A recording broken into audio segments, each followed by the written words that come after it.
beside this character, there two other characters are important, and these characters are two crewmen who were helping narrator while fighting with water.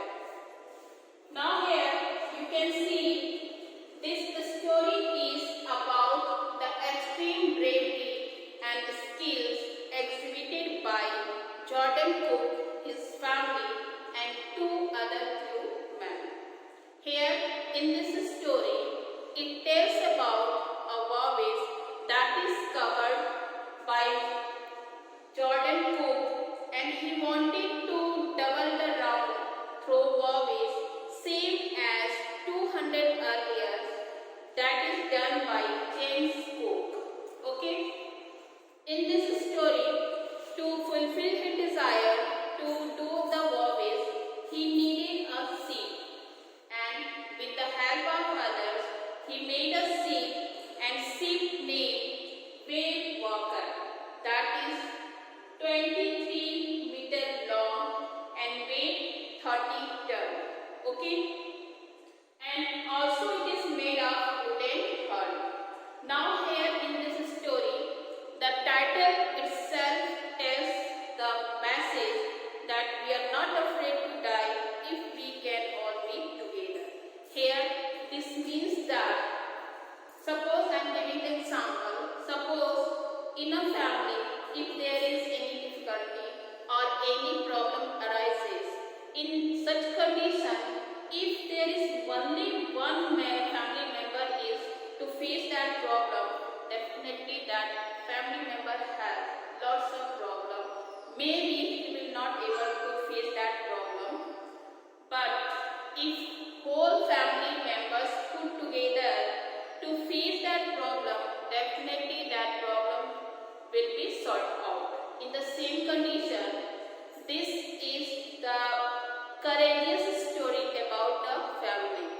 Not only the elders but also the youngers. Means here you can see his son Jonathan, who is only 6 years old. He told his father that if they will be together, he will not afraid to die. So this story shows the courage and the bravery of all family to fight with water and be succeed. So let us see the main points of this story. Okay, now let us see the main points of this story. As the voyage started in July 1976. At first, the voyage started from Plymouth, England, and at that moment the weather was good and days were cheerful. What was the voyage started from England, west coast to Africa. Okay, so when they reached in Cape Town, at that moment the weather became worse and they needed the help of other crewmen. That's why the narrator hired two crewmen named American Larry Riggin and Swiss Hugh Zisler. So in this way they have started their voyage, and let us see which kind of disasters came in their path and how they struggled it. I am going to describe the next part through the animated part, and you must watch it. And so let us start.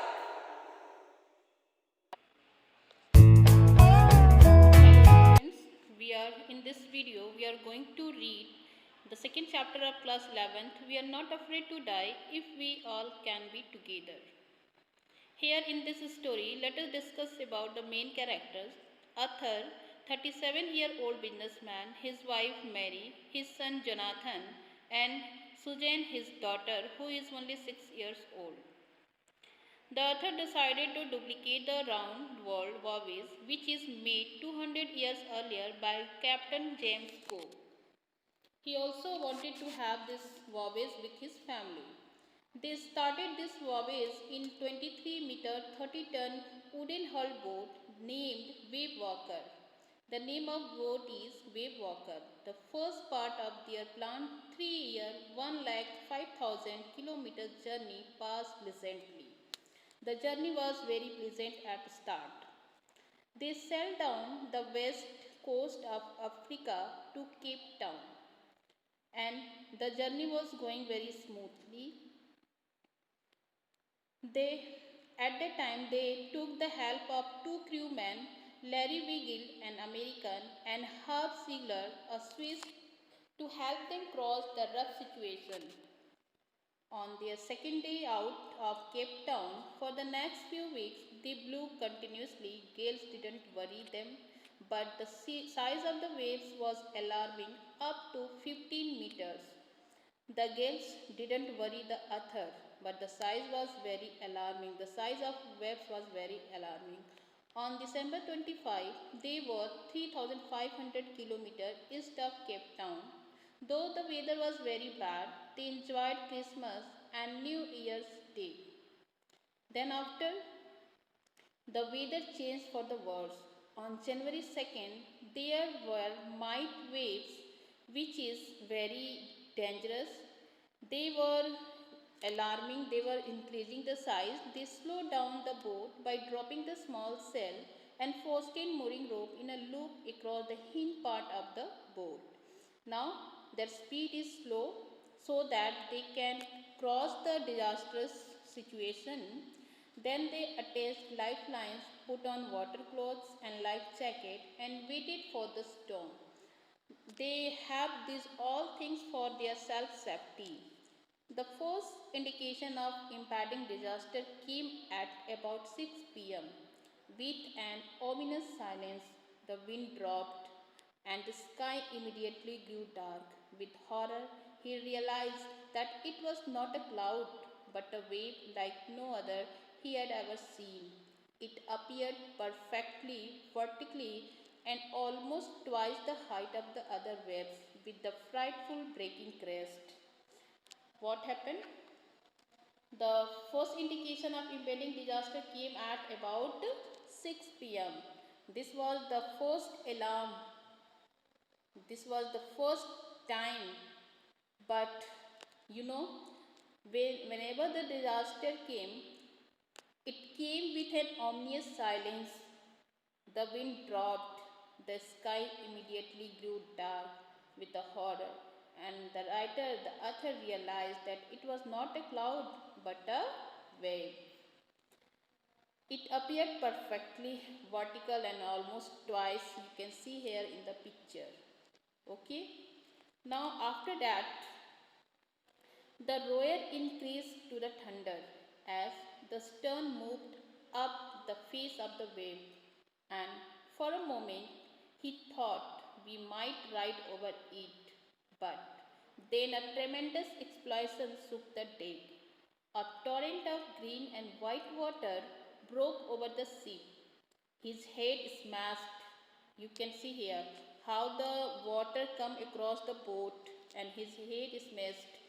He accepted his approaching death, and as he was losing consciousness, he felt quite peaceful.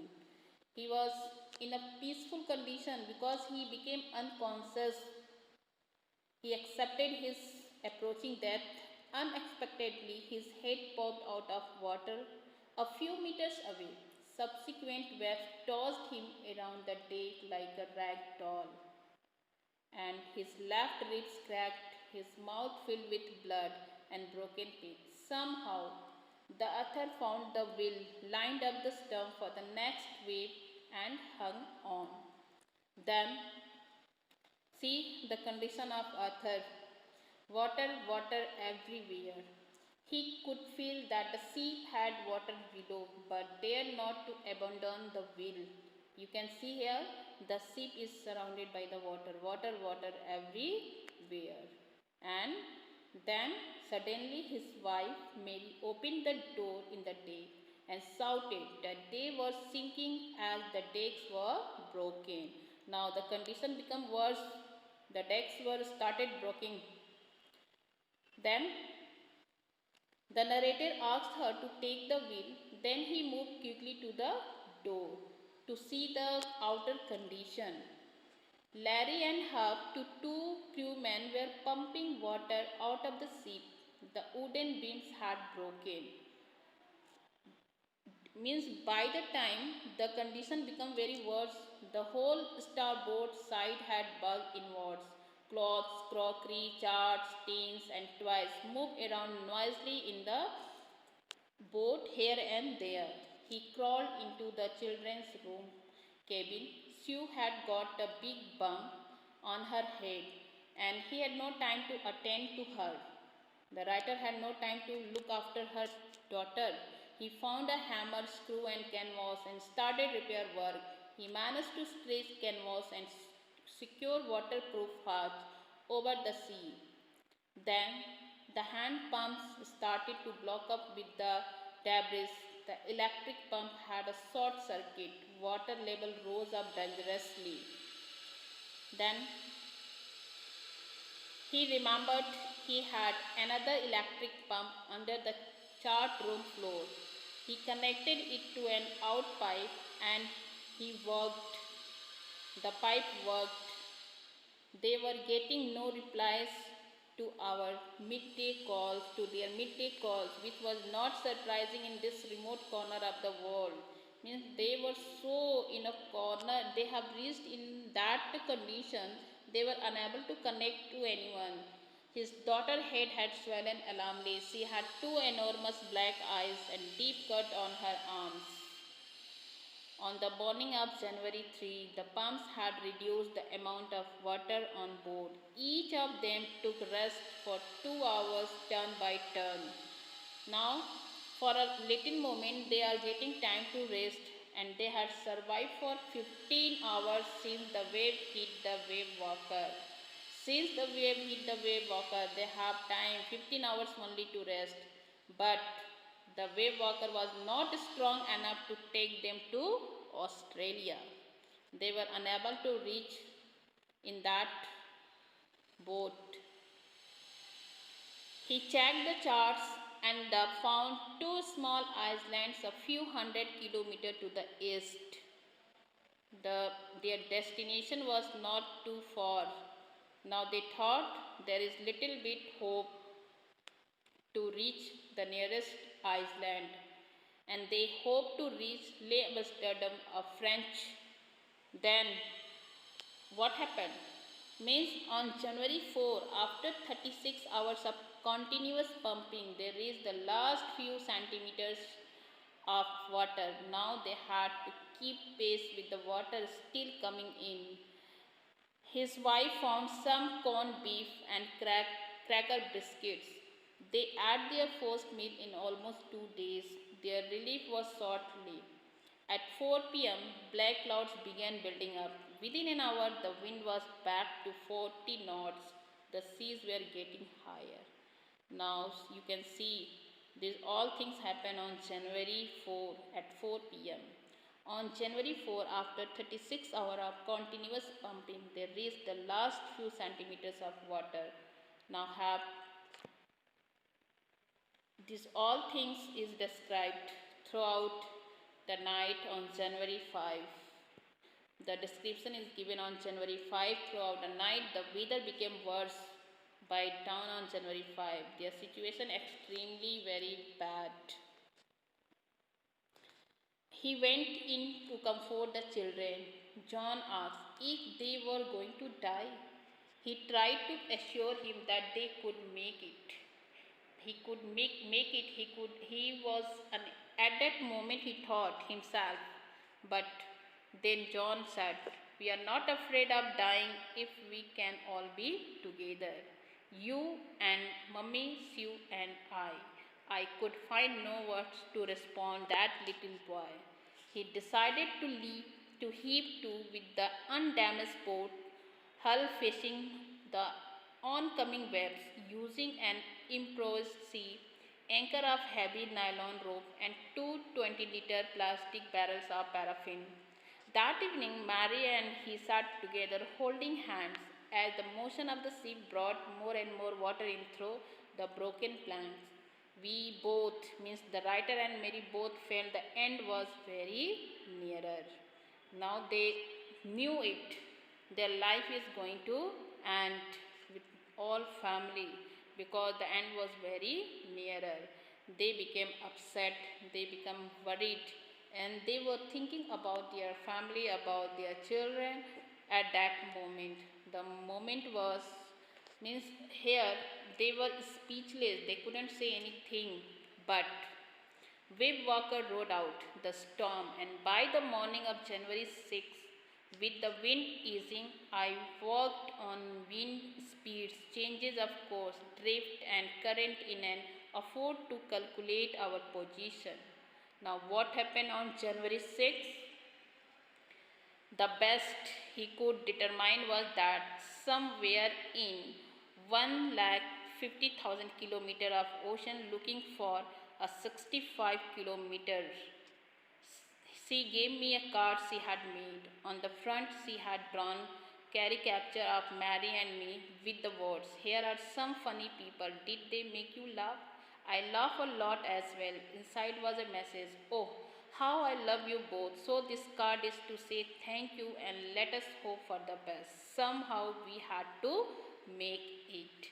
Now here you can see his daughter made a card for his parents, and there he made a caricature of his mother and his father with the words that, "Here are some funny people. Did they make you laugh?" I laughed a lot of as well. This was the message of his daughter Susan. About 2 p.m., he went on deck and asked Larry to steer a course of 185 degrees. If they were lucky, he told him with the conviction he didn't feel the child accept, and after that means there was a little hope that if they were so lucky they will definitely reach their destination. Then with a heavy heart he went below, climbed on, and amazingly dozed off. When he woke up it was 6 p.m. and it was dark. And after that, what happened? John entered and asked if he could embrace his daddy. She was right behind him. Now you can see here whole the family had reached their destination. They called him the best daddy in the whole world and the best captain. They informed him that they had found the Iceland. Okay, now here the children informed the daddy, and daddy was at that moment he was sleeping and he was not aware about this. The narrator rushed on the deck and saw the outline of the island of the Amsterdam. And that night they anchored offshore. The next morning all 28 inhabitants of the island cheered them and helped them ashore. After reaching the land, the narrator thought of Larry and Herb. Means these both crewmen were helping him in that bad condition. They had been cheerful under direst stress. And you can see here both are happy. Mary had stayed at the wheel for those crucial hours. And what happened then? Then the whole family, I thought of his year-old girl who did not want them to worry about his hot head which had been swollen due to bumping, and of the 6-year-old boy who was not afraid to die. The boy who was only 6-year-old, but he consoled his dad that he was not afraid to die if they all can be together. So this was all in the chapter. I hope you liked it.